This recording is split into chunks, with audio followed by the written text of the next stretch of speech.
ओम नमो भगवते वासुदेवाय। समस्त संकीर्तन प्रेमी भाई और भौणी मान को मोर नमस्कार। मु विश्वनाथ साहू ओडिया संकीर्तन शिक्षा चैनल को समस्त को स्वागत जनाऊँ। आज आम ए अध्याय रे तरगड़ उपरे आलोचना करिया। तरगड़ बादन जो भाई मानकर हो ना धीरे धीरे धीरे धीरे जदि आपण प्रैक्टिस करेंगे निश्चित भाव में तरगड़ बजाई पारे। तरगड़ बहुत सहज। तेरेखेटे तरगड़ तेरेखेटे आ तरगड़ भितर जो पार्थक्य अच्छी मु अनेक बार अनेक वीडियो रे कही। आज केवल तरगड़ उपरे मु एठारे आलोचना करी। जो भाई माने प्रथम थर करी मो चैनल को आछंती से माने टिके सब्सक्राइब कर दियंतु। मु अपलोड करथुवा समस्त वीडियो रो नोटिफिकेशन आपण सर्वप्रथम पाई परिबे। आज जो तरगड़ उपरे मु जो बोलटी वादन करिया को जाउची सेटा 16 मात्रा रे अछि। से बोलटी उटे लगी बा लगाण बोल अटे। बोलटी आग सुनंतु। बोलटी होची धो तरगड़ धो तरगड़ धो धो तरगड़ धो तरगड़ धो तरगड़ ता तरगड़ धो धो तरगड़ धो तरगड़ धो तरगड़। ये जो 16 मात्रा रो लगाण बोलटी बा लगी बोलटी आपण जदि बारंबार वादन करती प्रैक्टिस करती आपण जे कोनसी बोल मृदंग रे वादन कला बेले जदि तरगड़ चली आसीबो ताहले आपण तरगड़ अति आराम से बजाई पारिबे। चलंतु प्रथमे बजाइबा तापर केमती बाजुची देखिबा। धो तरगड़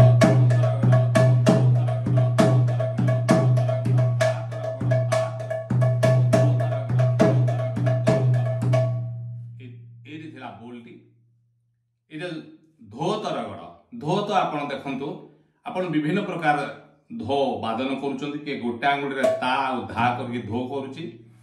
एमती संपूर्ण एमती करके ता आ धा मिसी की धो करा होची। मु आजी ए जो ताटा नैची आउ एटा नैची आ तरगड़ जते बेले होची गोटा धीरे एमती धीरे नैची आ तरडा केमती होची तो ये जो तीन आंगुल आपन जिते बेले बजाउचंती किरण रो ऊपर आड़ को टिके एमती करिवे तो रोटा तळ को टिके एमती देबे। किंतु तेरेखेटे रे आमे जिते बेले वादन करूचंती चापी गिरी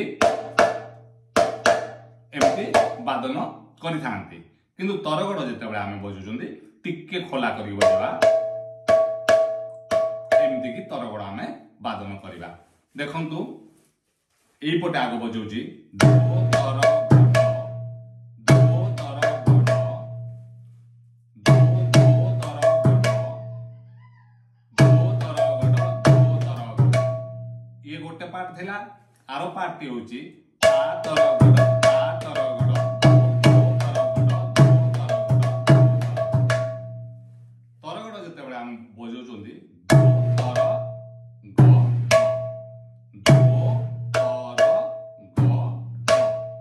एमती की धो तर गोटी गोटी आपण जानि पारले त र ग केमती बाजुची बजेले। किछि भाई मध्य ए तरगड़टा को विभिन्न स्टाइल रे बजंती आ किछि भाई चापी गिर मध्य तरटा करंती।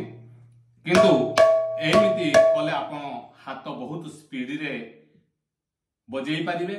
आ किछि भाई मध्य धो एटा गला चाप देकी गोटा एमती की अल्प चापरे बाजिला गोटाऊ किछि भाई मध्य भाग रे एमती की वादन करि थांती। जदि आपण प्रथम शिखुचंती ए मध्य भाग रे कले हाथ को एठिके एठिके नेला बेले टिके आपण को समस्या आइ पारे। तेनु गोटिए जगह रे आपण धाटा भी बजांतु गोटा भी बजांतु। गोटे चाप दियंतु आ गोटे कम चाप दियंतु। ए पटे बजै दउची धो तरगड़ धो तरगड़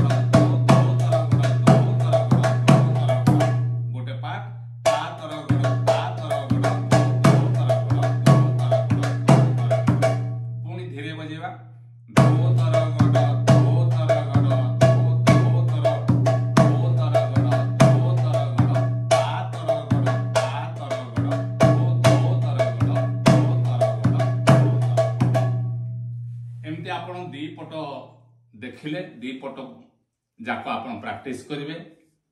निश्चित भाव में बारंबार बारंबार वादन करंतु ये बोलटी निश्चित शिखिजे। आपण भलरे रहंतु, कुशल रहंतु।